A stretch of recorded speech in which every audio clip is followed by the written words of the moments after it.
እንደ አውሮፓውያን አቆጣጠር የ2026 መጀመሪያ ላይ በዩናይትድ ስቴትስ የሚኖሩ ኢትዮጵያውያን የጊዜያዊ ጥበቃ ሁኔታ ማለትም ቴምፖራሪ ፕሮቴክሽን ስታተስ የሚያገኙበት ሁኔታ ምዕራፍ ወሳኝ ደረጃ ላይ ስለመድረሱ እየተነገረ ይገኛል። ይህን ተከትሎ በአገር አሜሪካ የምትኖሩ አንዳንድ ወገኖቻችን በስጋት እየዘለቃችሁ ስለመሆኑ የተለያዩ መረጃ ምንጮች አመልክተዋል። ይህም ከቲፒኤስ ጋር የተገናኘ ስለመሆኑ ነው የደረሰ መረጃ የሚያመለክተው። ይህ ጉዳይ በምን አይነት መልኩ እልባት ሊያገኝ ይችላል የሚለው ለብዙዎች አጠያያቂ ጉዳይ ቢሆንም አሁን ላይ ግን ከፍርድ ቤት ጋር በተገናኘ አንድ አዲስ ጉዳይ ስለመምጣቱ የተለያዩ የመረጃ ምንጮች እየተናገሩ ይገኛሉ። ሰላም ጤና ይስጥልን አድማጭ ተመልካቾቻችን፣ ስለምትከታተሉን እያመሰገንን አሁንም ሰብስክራይብ እንድታደርጉን በአክብሮት እንጋብዛችኋለን። ይህ ሚኪያስ ሚዲያ ነው። ወደ ጉዳያችን ስናልፍ እንደ ኤሮፓውያን አቆጣጠር የ2026 መጀመሪያ ላይ በዩናይትድ ስቴትስ የሚኖሩ ኢትዮጵያውያን የጊዜያዊ ጥበቃ ሁኔታ ወይም ደግሞ ቴምፖራሪ ፕሮቴክሽን ስታተስ ጉዳይ ወሳኝ ምዕራፍ ላይ ስለመድረሱ እየተዘገበ ይገኛል።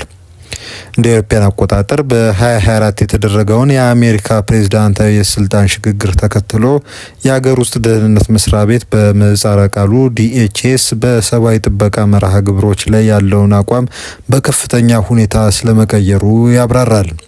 እንደ አውሮፓውያን አቆጣጠር ዲሴምበር 12 ቀን 2025 የአገር ውስጥ ደህንነት መስሪያ ቤት ዋና ጸሐፊ የሆኑት ክሪስቲ ኖም የኢትዮጵያ ቲፒኤስ እንዲቆም መወሰናቸውን አስታውቀው ነበር።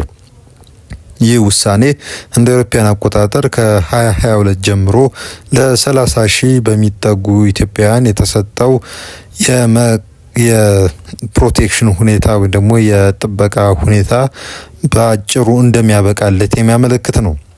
ይህ ሁኔታ የሚያበቃው እንግዲህ እንደ አውሮፓውያን አቆጣጠር በፌብሩዋሪ ወር 13ኛው ቀን 2026 ላይ ይሆናል።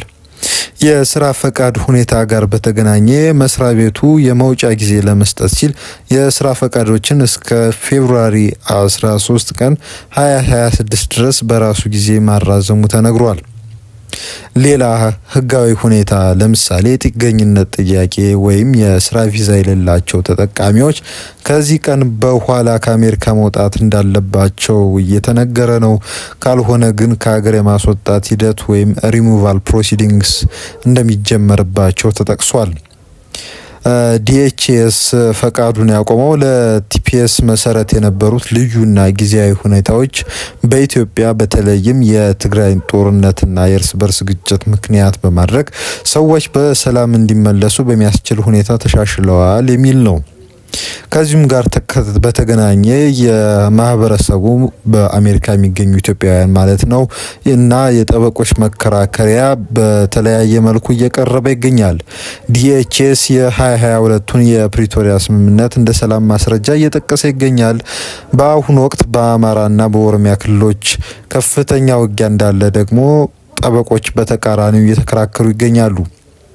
ዲኤችኤስ ደግሞ በአንጻሩ ከምግብ ዋስትና ጋር የተገናኙ አንዳንድ ሁኔታዎች እየተሻሻሉ ስለመሆናቸው በአጽንኦት እያነሳ ይገኛል። ይሁን እንጂ የኢትዮጵያ ላለፉት 40 ዓመታት ካጋጠማት አስከፊ ድርቅና መፈናቀል ጋር እየታገለች መሆኑ መንግስታዊ ያልሆኑ ድርጅቶች እየገለጹ ይገኛሉ። ቲፒኤስ የቋሚ የመኖሪያ ፍቃድ ማግኛ መንገድ እንዳልሆነ ዲኤችኤስ በቅርብ ጊዜያት ውስጥ ሲያሳስብ ነበር። ግጭት ወዳለበት ሀገር ሰዎችን ማስገድዶ መመለስ ዓለም አቀፍ የሰብአዊ መብት መርሆችን ይጥሳል ሲሉ ጠበቆችና የሰብአዊ መብት ተከራካሪዎች በአንጻሩ ሲከራከሩ ተደምጠዋል። ይህን ውሳኔ በተመለከተ በአሜሪካ የሚገኘው የኢትዮጵያ ማህበረሰብ በዝምታ እንዳልተቀበለው ሲነገር እንደ አውሮፓውያን አቆጣጠር ጃንዋሪ 23 ቀን 2026 በቦስተን የፌዴራል ፍርድ ቤት በአፍሪካን ኮሚኒቲስ ቱጌዘር በተሰኘና በሌሎች ግለሰቦች አማካኝነት ከፍተኛ ክስ መመስረቱን የተመለከተው ዲኤችኤስ የሀገሪቱን ሁኔታ በሚገባ ሳይገመግምና ግጭቶችን ችላ በማለት ውሳኔ አስተላልፏል የሚል ክስ አቅርቧል። ውሳኔው በገለልተኛ ግምገማ ሳይሆን በፖለቲካዊና በቀለም አድሎ ላይ የተመሰረተ ነው የሚል መከራከሪያ ከክስ አቅራቢዎቹ ዘንድ መቅረቡ ተዘግቧል። ጠበቆች የፌብሩዋሪ 13ን ማብቂያ ቀን ለማቆም ወይም ደግሞ ኢመርጀንሲ ኢንጀንክሽን ለመፍጠር እየታገሉ ይገኛሉ። ፍርድ ቤቱ ይህንን ከተቀበለው የፍርድ ሂደቱ እስኪያልቅ ድረስ ኢትዮጵያውያን በአሉበት የቲፒኤስ ሁኔታ እንዲቆዩ ለማድረግ ያስችላል ማለት ነው። ከጠቅላላ ኢሚግሬሽን ሁኔታ ጋር በተገናኘ ያሉት መረጃዎች ደግሞ በአሁኑ አስተዳደር ስር ዲኤችኤስ ሲቢኤምፒ ሆም ሞባይል አፕ የተባለ አዲስ መተግበሪያ አስተዋውቋል። ስታተሳቸውን ወይም ደግሞ ሁኔታቸውን የሚያጡ ሰዎች ራሳቸው መውጣታቸውን እንዲያሳውቁ የሚያበረታታ እጅጉን አነጋጋሪ የሆነ መተግበሪያ ነው። ከፌብሩዋሪ 13 በፊት በበጎ ፈቃደኝነት ለሚወጡ ከአሜሪካ ማለት ነው ሰዎች $1000 ጉርሻና የነጻ አውሮፕላን ቲኬት በዲኤችኤስ በኩል እየቀረበ ይገኛል። ሳይወጡ ቀርተው በኋላ በቁጥጥር ስር የሚውሉ ሰዎች ዳግመኛ ወደ አሜሪካ እንዳይመለሱ ቋሚ እገዳ ሊጣልባቸው እንደሚችል እየተመለከተ ይገኛል። ውሳኔው የሚመለከታቸው ወገኖች በአስቸኳይ ኢሚግሬሽን ጠበቃ ማማከር አለባችሁ። ይህንን ፕሮግራም የምታዳምጡ በሙሉ የጠበቃችሁን ማነጋገር አትዘንጉ። የፍርድ ቤቱንም ሂደት መከታተል ወሳኝ ሲሆን የጥገኝነት ወይም ደግሞ አሳይለም ጥያቄ ያላቸው ሰዎችም አማራጮቻቸውን መመርመር ይኖርባቸዋል ተብሎ ይታሰባል። ከዚህ ቀደም እንግዲህ ከቲፒኤስ ጋር በተገናኘ በርካታ ሁኔታዎች ሲነሱ ቆይተዋል። አሁን የተመሰረተውን ክስ ተከትሎ ዲኤችኤስ ወይም ደግሞ የሀገር ውስጥ ጸጥታ ተቋሙ በ60 ቀናት ውስጥ ምላሽ ይሰጣል ተብሎ ነው የሚጠበቀው። ዲኤችኤስ ቲፒኤስ ጊዜያዊ ነው የሚል መከራከሪያ ሊያቀርብ እንደሚችል እየተጠበቀ ይገኛል።